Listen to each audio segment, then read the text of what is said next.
আমি সৌরজা 2025 pass out. আর আজকে coffee হবি নিয়ে বলবো যে কি করে এই জায়গাটা এতটা স্পেশাল।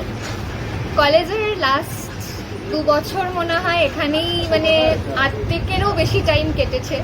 সেটা রিহার্সেলের মাঝখানে এসে আড্ডা হোক, স্ক্রিপ্ট রিডিং হোক, কি বাঙ্ক মেরে এখানে এসে চিল করা হোক, আড্ডা, গান বাজনা, জ্যাম, এখানে কি না কি হয়েছে। অনেক গল্প শুনেছি, অনেক গল্প তৈরি হয়েছে এখানে।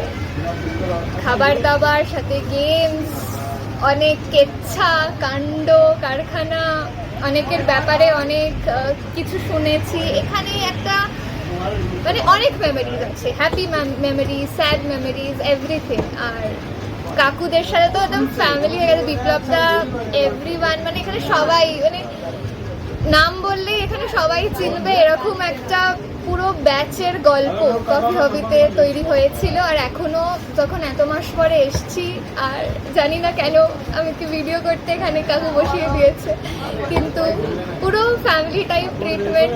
তো যারা যারা আছো প্লিজ এখানে এসো আর নতুন নতুন গল্প তৈরি করো আর চিল করো। Thank you.